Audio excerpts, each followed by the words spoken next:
This video is sponsored by Stack Audio, manufacturers of the Orva speaker and equipment isolation feet used by a British audiophile.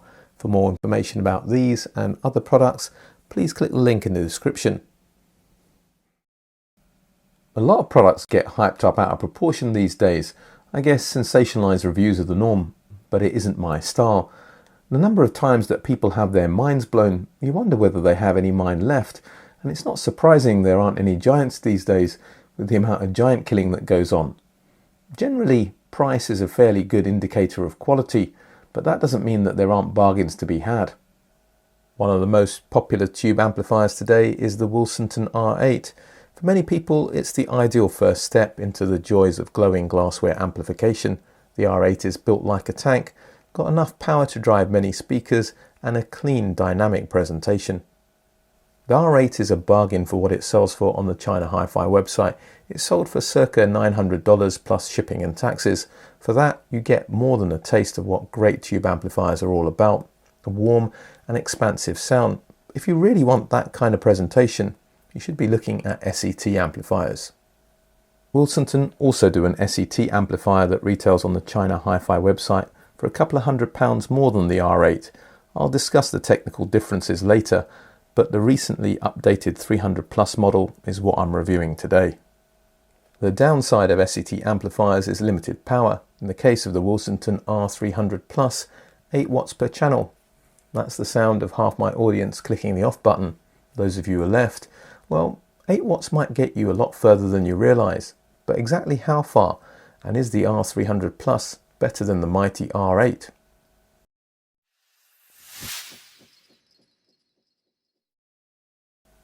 The Willsenton R300 Plus is a Class A single-ended triad design, S.E.T for short. It looks stunning in the automotive grade deep blue painted chassis with a contoured aluminium front panel and rose gold plated biasing port window. It's a full rack width unit and reassuringly heavy at 23 kilograms or 51 pounds. The button to power up the R300 Plus is on the side. Then you have to wait 30 seconds for the tubes to get to minimum operating temperature before the unit springs into life. 1 Tungsal 6 SN7 and 2 Willsenton branded 6 SN7s take care of the preamp and driving stages. 2 300B tubes are on the output stage and 2 5AR4s are used to rectify power from AC to DC. Both sets are branded Willsenton, but probably made by PS Vane. Controls couldn't be simpler. There's a dial to select between 3 inputs and a preamplifier input to use as a power amp. On the other side is a smooth Alps volume control with decent resistance. The supplied remote control will mute the device, adjust the volume, but not change the inputs because the input selector isn't motorized. On the rear, next to 3 line level inputs and the preamplifier input, is a row of speaker binding posts. There are taps for 4, 8 and 16 ohm speakers to facilitate better impedance matching.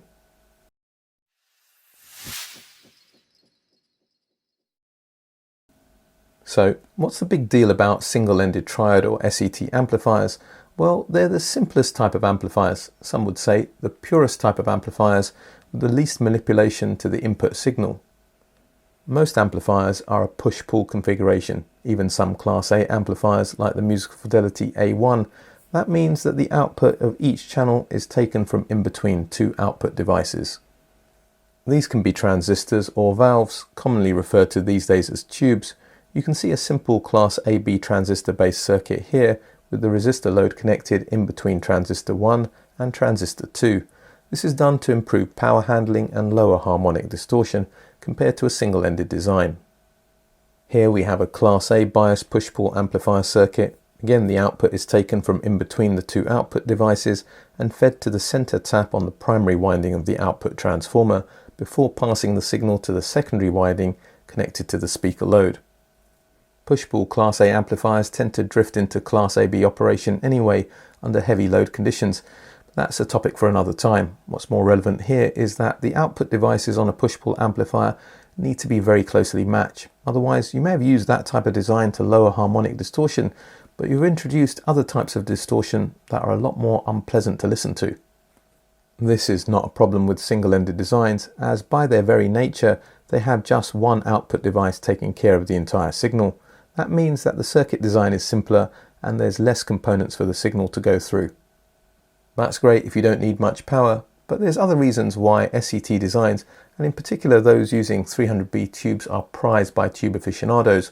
One reason is that the distortion profile of 300B tubes is supposed to be very musical, but there's another reason as well. The 300B tube is one of the most linear voltage amplification devices that exists, certainly more linear than transistors, but also more linear than pentode tubes.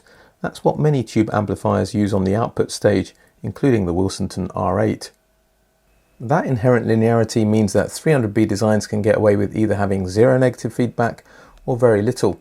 Negative feedback is maligned by S.E.T amp lovers for introducing time smearing effects. They believe it reduces clarity and kills sound staging and imaging abilities. The Willsenton R300 Plus does have a little bit of negative feedback, but I bet it's a lot less than the R8. So, time to find out how this thing sounds.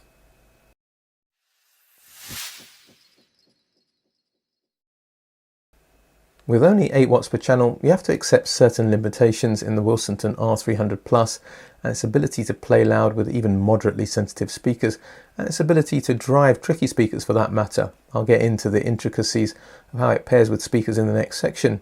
But if you haven't got a massive room and your average listening levels remain below 80 decibels, the likelihood is you'll be fine.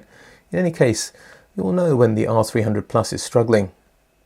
The bass becomes woolly and pollutes the mid-range, giving an overall cloudy presentation. A bit of hardness creeps into the higher frequencies as well, but because tube amps clip softly, it isn't as unpleasant as the hardness you get from transistor-based amplifiers when they're running out of steam. At low to moderate volumes, this thing can sound sublime. The bass has a meaty quality, juicy like a ribeye steak. There's so much body to the mid-range that you'd be forgiven for thinking that you've been transported to another venue where the acoustics are really good. And it's a similar experience in the high frequencies. The harmonics are rendered beautifully with a graceful, ethereal quality.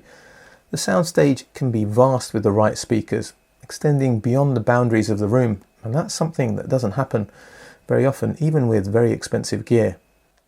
The Willsenton R8 with stock tubes doesn't lack anything for the price, but if you think tube amplifiers are about a rich, holographic sound, it sounds like a child trying to play a man's game. Thin and hard in comparison.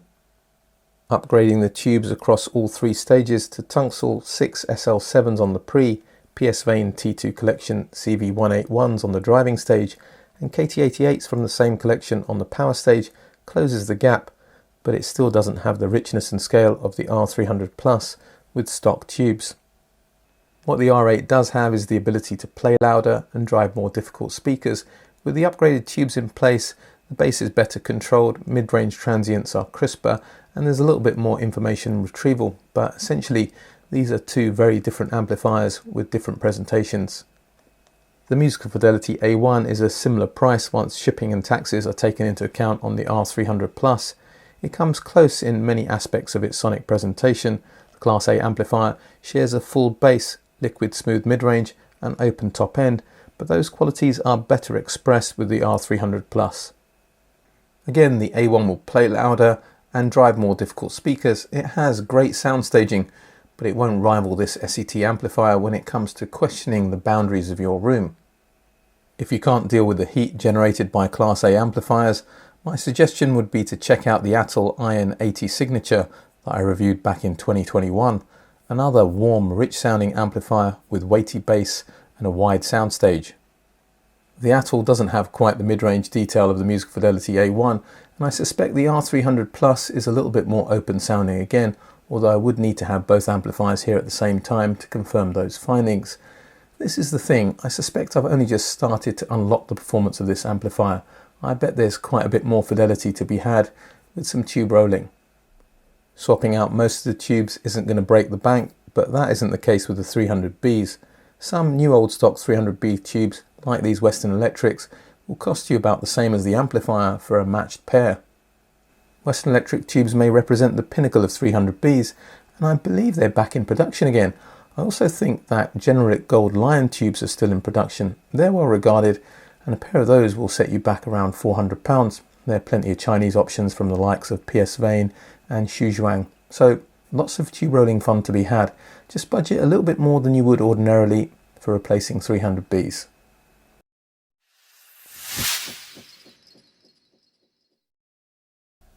The first thing you're going to have to do after installing these tubes on this amplifier is set the bias on the 300B output tubes. This is straightforward. Make sure nothing is playing and hold down the bias toggle switch. Then place a flathead screwdriver in the appropriate hole. Turn the screw until the needle reaches the 12 o'clock position on the biasing meter. Repeat the process for the other 300B tube. Also, experiment with the speaker taps on the back of the amplifier. Don't just assume that because your speaker is stated as being an 8-ohm load that it actually is. Most manufacturers rate their speakers incorrectly these days.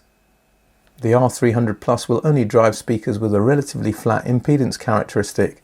You don't want big impedance swings pulling on the power supply of this amplifier. High sensitivity speakers will allow you to play louder than low sensitivity speakers, but sensitivity is only part of the story when it comes to matching low-powered S.E.T amplifiers to speakers. Electrical phase, impedance and the dark art of synergy all play their part too. There's plenty of high sensitivity options available, especially in America. Zeus speakers start at just under $1,400, and the DWX with its stated 95 dB sensitivity and 12 ohm load would be a suitable candidate to try out. As would any of the speakers from the Klipsch Heritage line, from the 99 dB sensitive Heresy 4s to the 107 dB rated Jubilee speakers. Eric Alexander's Tecton speakers range from large line arrays to mid-size monitors, all with a sensitivity in excess of 90 decibels. If you have the funds to go up market, Devore Fidelity's Orangutan 096 speakers with their 96 dB sensitivity rating are actually available here in the UK for £14,500. Many of the other speakers I just mentioned are not available here in the UK. I have a bit of a plan brewing to try a pair of high sensitivity speakers with an S.E.T amplifier, but I'll keep that under my hat for now. The reality is that the Willsenton R300 Plus with its 8 watts per channel is plenty to drive a fair amount of moderately sensitive speakers to moderate levels in medium-sized rooms. I'm talking about average listening levels in the 60s and 70s from about 2 to 3 meters away, let's call that 7 to 10 feet, with speakers that have a sensitivity in the mid to high 80s. You just have to experiment until you find a pair of speakers that will work with this amplifier. I'm fortunate to have a large amount of speakers in at the moment, so let's narrow it down to some of the failures and success stories. Starting with what didn't work, the Willsenton S.E.T amp couldn't handle the 200mm 8-inch woofer in the MoFi source point 8s. I suspect the speakers produced too much bass for the R300 Plus to handle. I thought my Amphion Argon 1s would fare better as they are an easier load, but those speakers are all about crisp, clean presentation, which is not what the R300 Plus delivers. The synergy was off. The low end tightened up considerably with my JBL 4309s. Tubes and horns are a classic combination. There was real presence and energy whilst retaining the richness and soundstaging strengths of the R300 Plus. A great combination. The monitor audio Silver 100s were also driven well as long as average listening levels remained south of 80 decibels. It probably helped that the Silver 100s aren't bass monsters, but I'll report back properly in that upcoming review. My recently acquired quad Revela ones are the best speakers I've reviewed below £3,000, a bargain at £1,800.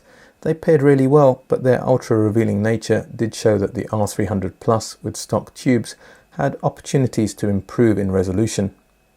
My favourite combination was with the DALI Menuet SEs. These mini monitors get around any potential bass handling problems by not going down much below 60 Hz. You could always add a subwoofer if you wanted more bass extension. The DALIs really showcased what this S.E.T amplifier was all about. Again, as long as you're playing at levels that don't annoy neighbours, they completely disappeared into that vast soundstage that I was talking about earlier. In fact, I wish I had another room where I could permanently install this setup.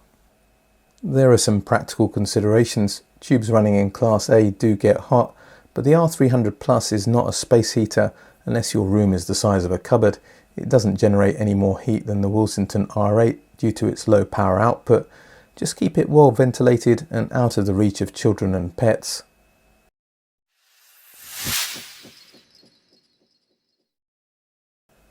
The Willsenton R300 Plus is a beautifully constructed S.E.T tube amplifier. It offers an expansive, rich, airy sound that I've not heard from other amplifiers at this price and embarrasses many more expensive offerings. Limited power is the trade-off. If you have high sensitivity speakers rated in the 90s, you should definitely be checking it out. Even if you have moderate sensitivity speakers rated in the mid, but especially the high 80s, it's worthy of consideration. Just know what you're dealing with. It won't play loud, and you'll have to choose a dance partner carefully if you want to keep the bass under control. Its virtues are seductive. The Willsenton R300 Plus gets a highly recommended from this channel.